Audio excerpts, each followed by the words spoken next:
मैं आपका फ्रेंड, आपका साथी, आपका faculty Siddharth Mishra for accounts and economics for class 11th and 12th। I hope आप सबकी छुट्टियां बहुत बढ़िया अभी तक जा रही हैं, धमाकेदार जा रही हैं और साथ में पढ़ाई भी आपकी चल रही होगी। मुझे इस बात की खुशी है कि जो हमारे लास्ट के 3 वीडियोस हुए हैं उसमें बच्चों के कमेंट्स बहुत अच्छे आ रहे हैं और उनको समझ में भी आ रहा है। सो आई होप आपका आगे भी ऐसे ही सफ़र मेरे साथ अच्छा जाएगा और आप लोगों के फीडबैक्स की और मुझे वेट रहेगा। आज कुछ हमारे बेसिक्स रह गए थे लास्ट जो हमें कंप्लीट करना है, जो कि क्लास 11th और 12th दोनों के लिए ही ज़रूरी है। तो कुछ बेसिक्स जो बाकी रह गए थे आज हम लोग स्टार्ट करते हैं उसकी, और उसके बाद से हमारा एकेडमिक जो है वो डिवाइड हो जाएगा 11th की अलग वीडियोस एंड 12th की अलग वीडियोस। तो आज ये हमारा लास्ट है बेसिक्स की वीडियोस। आइए चर्चा करते हैं आगे। लास्ट क्लास में जो हमने किया था लास्ट क्लास में हमने एक्सपेंडिचर के बारे में पढ़ा था। एक्सपेंडिचर में हमने 2 पार्ट होता है हमारे, revenue expenditure and capital expenditure. अपन ने ये देखा था। रेवेन्यू एक्सपेंडिचर में हमने देखा था ऐसा एक्सपेंस जिसे करने के बाद बेनिफिट अपने को लेस देन 1 अकाउंटिंग पीरियड के लिए होता है। एंड कैपिटल एक्सपेंडिचर में हमने देखा था ऐसा रेवेन्यू, ऐसा खर्चा जिसको करने के बाद उससे मिलने वाला बेनिफिट अपने को मोर देन 1 अकाउंटिंग पीरियड होता है। फिर हमने बात की थी रिसिप्ट की। रिसिप्ट में हमने देखा था 2 तरीके की, revenue receipt and capital receipt. Revenue receipt मतलब मेरा खुद का कमाया हुआ इनकम, अगर मैंने आपको सर्विसेज दी, सामने से मुझे fees I, it's a revenue receipt.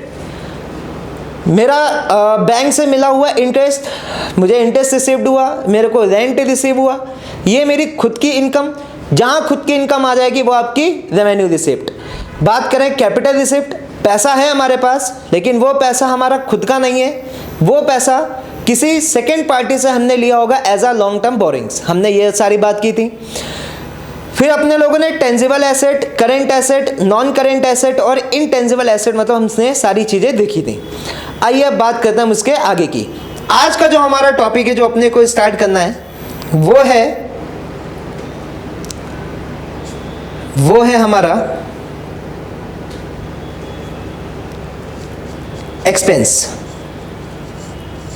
वो क्या है हमारा एक्सपेंस। अब आइए पहले लिखिए मेरे साथ डेफिनेशन। क्या आप लोग एक्सपेंस की डेफिनेशन क्या लिखोगे? अच्छा, आई होप कि इसके पहले आपके कोई भी डाउट्स नहीं होंगे। जो भी डाउट्स हैं आप कमेंट सेक्शन में जाके मुझसे पूछिए और बाकी जो फेस टू फेस चल रहे हैं वो भी मुझसे आके पूछ सकते हैं। जिन्होंने लास्ट की वीडियोस नहीं देखी हैं वो एडुरीड के प्लेटफॉर्म पे जाइए और वीडियोस आप देखें, आपको बिल्कुल समझ में आएगा। उसके बाद ही आपको ये बेसिक्स भी समझ में आएंगी। स्टार्ट करते हैं। एक्सपेंस मतलब आप लोग लिखना है, स्टार्ट करो मेरे साथ। Amount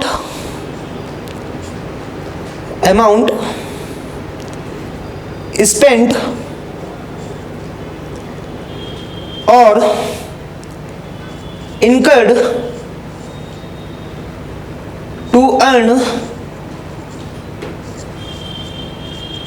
revenue. क्या लिखा अपने लोगों ने? अमाउंट स्पेंट और incurred to earn revenue. Revenue कमाने के लिए, पैसा कमाने के लिए जो हम लोग अलग से खर्चा करते हैं, जो हम लोग अलग से एक्सपेंस करते हैं, वो हमारा होता है एक्सपेंस। ठीक है। अब एक्सपेंस में अपने लोगों को 2 चीजें याद रखनी है। सर क्या? पहला प्रीपेड एक्सपेंस एंड दूसरा outstanding expense. Prepaid expense and outstanding expense. सब प्रीपेड एक्सपेंस मतलब हमने कौन सी 2 बातें याद रखनी है? एक होता है प्रीपेड एक्सपेंस आपका और एक होता है आउटस्टैंडिंग एक्सपेंस आप लोगों का। आइए, जब आप लोग फोन रिचार्ज करवाते हो तो उसमें आपके पास ऑप्शन आता है प्रीपेड और पोस्टपेड। प्रीपेड मीन्स पहले से ही आप लोग बिल पे कर देते हो, आपको उतना ही बैलेंस मिलता है जो आप लोग बातें करते हो अपने फोन में। पोस्टपेड मतलब कि हम पहले यूज करेंगे इतने दिन, उसके बाद जो बिल आएगा हमें वो पे करना है। क्लियर इतनी बात?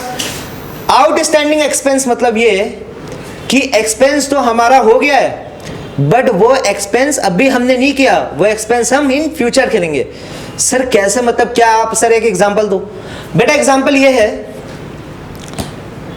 कि मेरे पास जैसे मेरे कैमरामैन वाले भैया हैं, इनको मुझे पे करना है आज। मैंने इनसे बोला कि भैया आज तो नहीं हो पाएगा, आप एक काम करना, नेक्स्ट मंथ आप मुझसे ले लेना। बेटा ये है outstanding.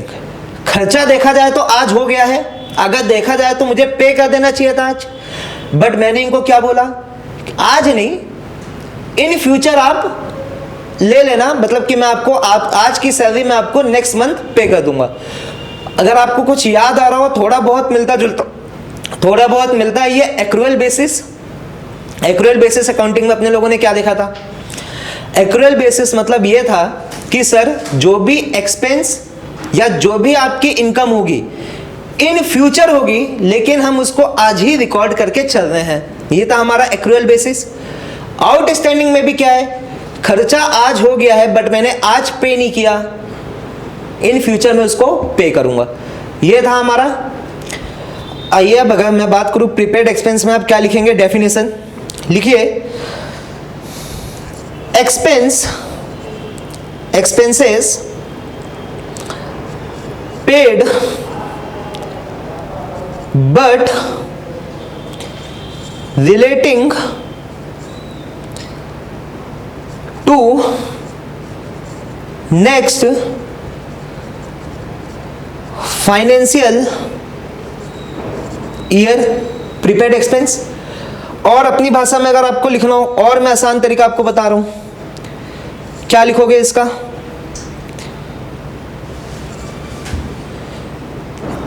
Expense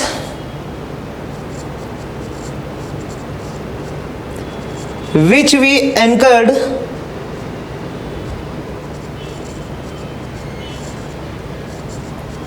and benefit we will get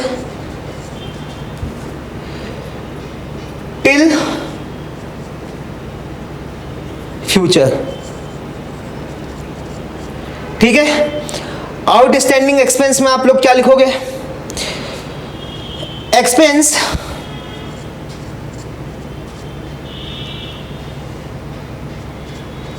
incurred but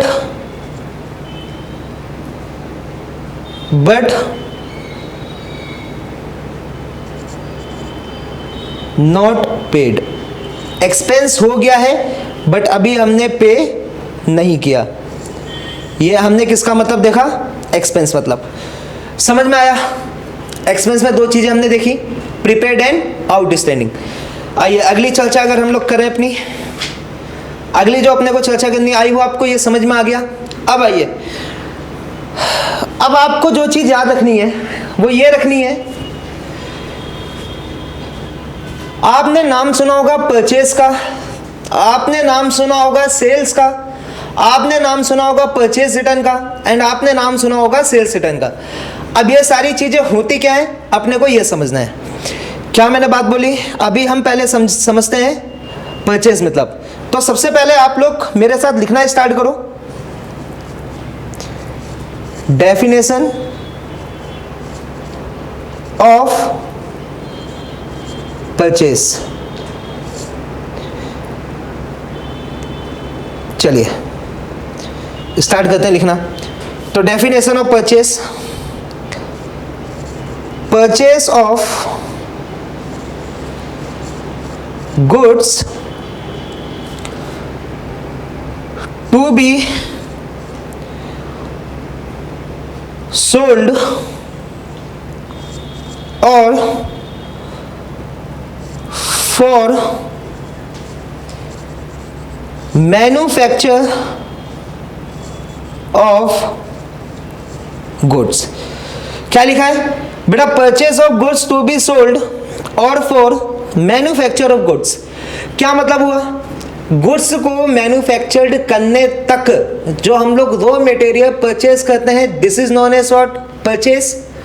यही होता है परचेज मतलब। अब परचेज में आपको एक चीज याद रखनी है, परचेज में आपको एक चीज और याद रखनी है। क्या रखनी है आपको? इसमें एक आता है परचेज रिटर्न। क्या आता है बेटा आपका? Purchase return. एक बात आप ध्यान से सुनना, परचेज रिटर्न, सेल्स रिटर्न। मैंने किसी अमित नाम के व्यक्ति से कोई चीज मैंने परचेज की। क्या बोला? मैंने किसी अमित नाम के लड़के से, अमित नाम के व्यक्ति से कोई चीज परचेज की।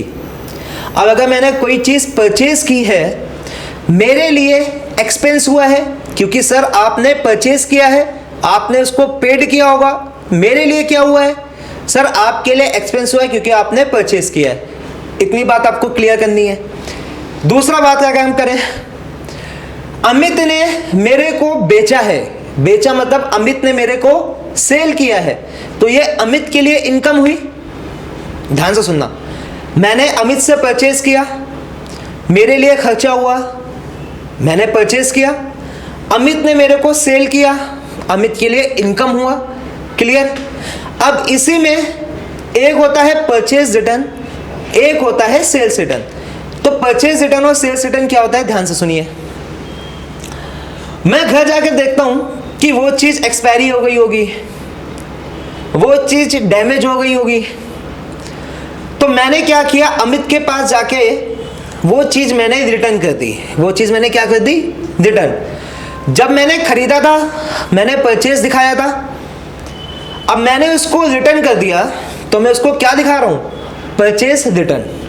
सेम अमित क्या करेगा? जब अमित ने मेरे को वो सामान बेचा था, उसने सेल दिखाया था, उसको वो सामान मैंने रिटर्न कर दिया, तो अमित क्या दिखा देगा?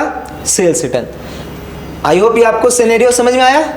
लिखते हैं परचेज रिटर्न की डेफिनेशन। आइए परचेज रिटर्न की डेफिनेशन लिखिए। क्या लिखोगे? Return of goods purchase is known as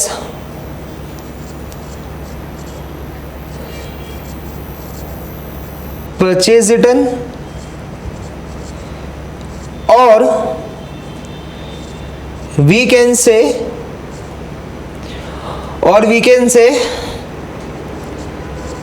return outward।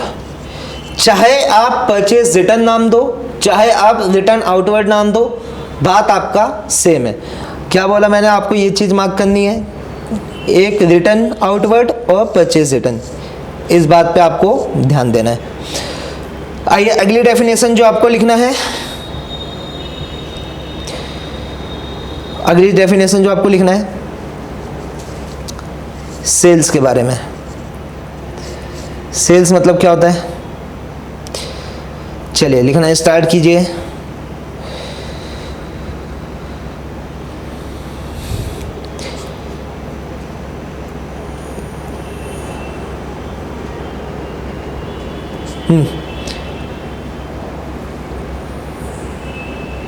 लिखिए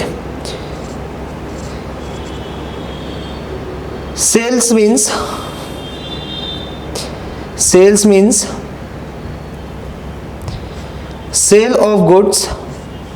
हमने किसी सामान को बेचा। Sale of goods includes,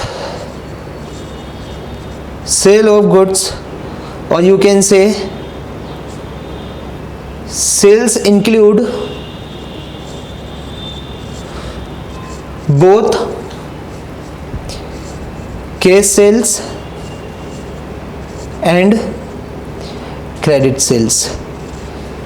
cash sales and credit sales. बेटा कैश सेल्स मतलब हमने सेल किया, हमारे पास पैसा आया, कैश सेल। मैंने आपको कोई सामान बेचा, अपनी कोई सर्विसेज दी, बट वो मैंने क्रेडिट में आपको बेचा। क्रेडिट मतलब कि मैंने आपको बोला अभी आप मत पे करना, आप मुझे 2-3 महीने बाद पे करना। जैसा आपने मुझसे सर्विसेज ली, आपने बोला सर अभी तो मेरे पास नहीं है आपको पे करने के लिए, लेकिन ये है कि सर मैं आपसे कुछ टाइम लेना चाहता हूँ, उस टाइम के बाद मैं आपको पे कर दूंगा। This is what credit sale. आइए अगली चर्चा हम करते हैं। क्या है अगली डेफिनेशन जो मैंने आपको समझाई थी? Sales return. आइए सेल्स रिटर्न में आप लोग क्या लिखेंगे, return of goods sold, this is what sales return. I hope आपको ये समझ में आया होगा। अगली हम बात करें, जैसा भी कुछ बच्चों के मेरे पास डाउट्स आए थे, चाहे वो फेस टू फेस हो या ऑनलाइन हो, कि सर आप एक बार हमें डेटर की डेफिनेशन और क्रेडिटर की डेफिनेशन भी लिखवा दीजिए। मेरे साथ लिखना आप स्टार्ट करो। डेटर्स की डेफिनेशन, डेटर्स की डेफिनेशन लिखना स्टार्ट कीजिए। क्या लिखोगे,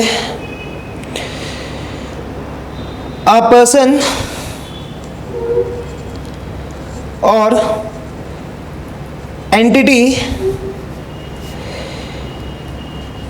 from whom amount is receivable against sale of goods, against sale of goods और सर्विसेज और बोथ। क्या लिखा है, अ पर्सन और entity from whom amount is receivable. बेटा ये ध्यान से वर्ड पढ़िए, from whom amount is receivable against sale of goods और सर्विसेज और बोथ। जहां से हमें अमाउंट रिसीव करनी है, this is known as debtor. अगर आपको याद हो, जब मैंने बैड डेब्ट मतलब समझाया था, मैंने आपको बताया था डेटर और क्रेडिटर मतलब क्या होता है। ठीक है, बैड डेब्ट मतलब पैसा डूबना, डेटर से ही आपका बैड डेब्ट बनता है।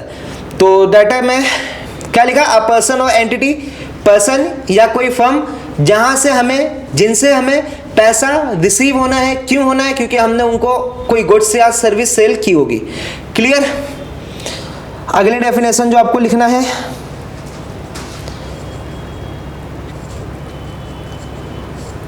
क्रेडिटर। चलिए लिखिए मेरे साथ,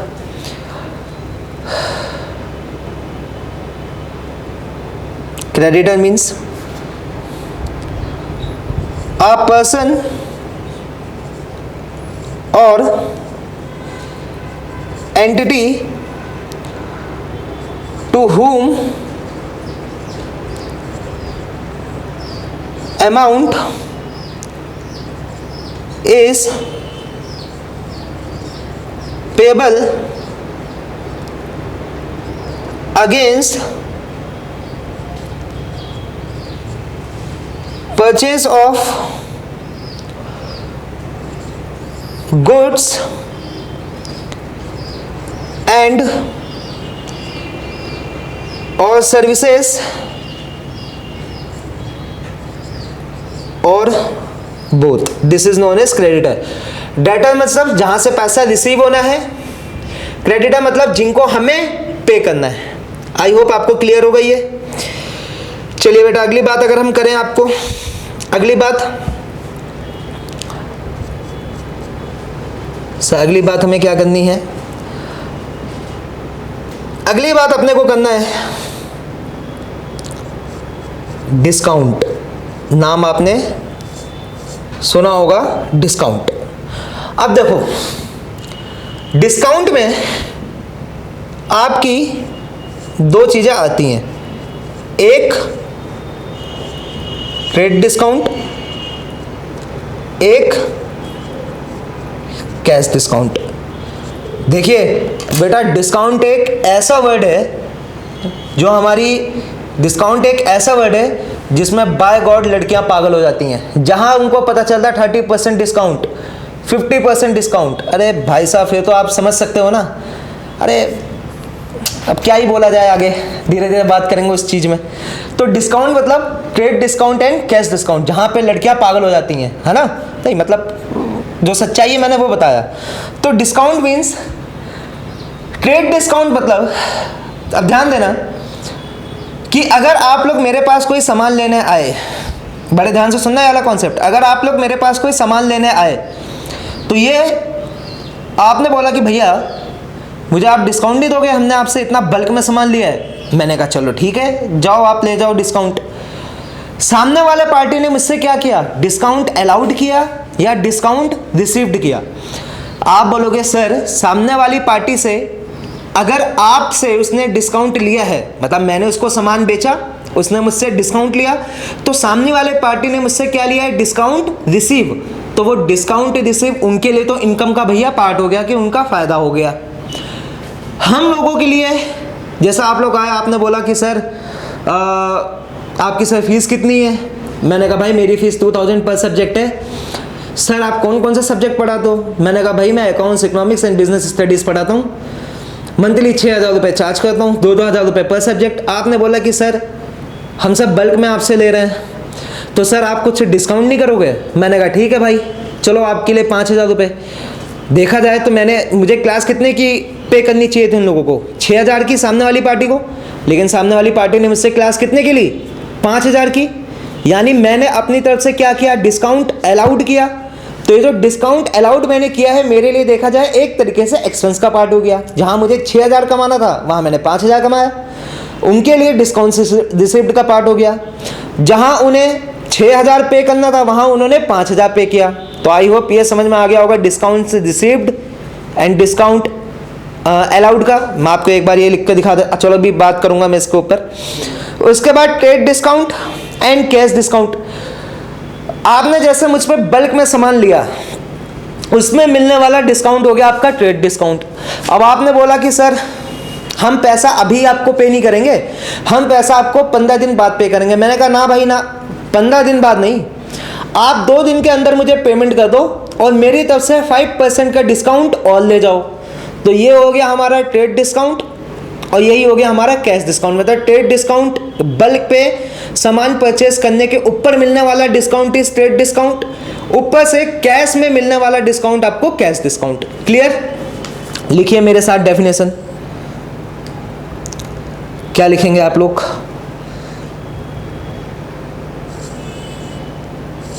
सबसे पहले ट्रेड डिस्काउंट की डेफिनेशन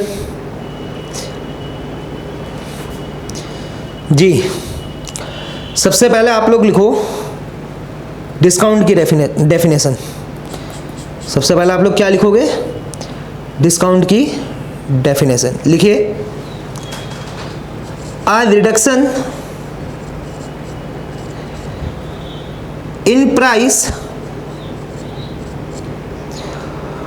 of goods sold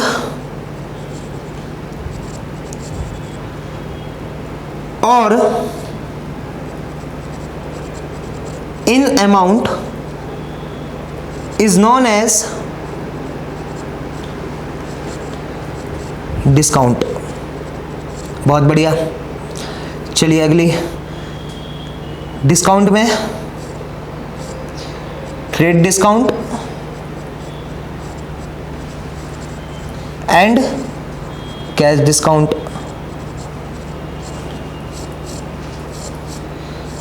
चलिए ट्रेड डिस्काउंट की डेफिनेशन लिखिए मेरे साथ। Reduction allowed in the value of goods sold. Cash discount, cash discount में रिडक्शन इन अमाउंट पेबल और receivable due to timely payment. ये क्या होता है? Trade discount and cash discount. So I hope आपको समझ में आया होगा। थैंक यू सो मच बेटा। आज की वीडियोस हम लोग यहीं पे एंड करते हैं। ये जो हम लोग अभी बेसिस कर रहे थे ना बेटा 3-4 दिन, ये क्लास 11th में TS गढ़वाल बुक यूज हो रही है। उसमें चैप्टर नंबर 2 अकाउंटिंग टर्म्स ये आपका इंपॉर्टेंट चैप्टर जो था थ्योरी बेसिस से, ये हमने इसमें कुछ बहुत सारे बेसिक्स पॉइंट्स हमने कवर कर लिए हैं। नेक्स्ट क्लास में हम लोग क्लास 11 का इसी चैप्टर में बुक से जितने भी हमारे पॉइंट्स होंगे हम उसको क्या कर देंगे, एक बार दोबारा गो थ्रू कर लेंगे। और जो भी आपके डाउट्स होंगे आप प्लीज़ बेटा कमेंट सेक्शन में पूछना। आई होप आपने मज़ा किया होगा। बहुत बहुत धन्यवाद कि आप इस एडुरीड के प्लेटफॉर्म पे आके आपने वीडियोस देखी। मिलते हैं नेक्स्ट क्लास में, और लाइक सब्सक्राइब एंड कमेंट करना बेटा मत भूलना। और जिसको भी आपके फ्रेंड्स को क्लासेस लेनी है फेस टू फेस या ऑनलाइन, वो बेटा नीचे फ़ोन नंबर जो दे रखा है आप उसमें कांटेक्ट कर सकते हैं। थैंक यू सो मच, मिलते हैं नेक्स्ट क्लास में। लव यू ऑल, जय Hind, thank you so much.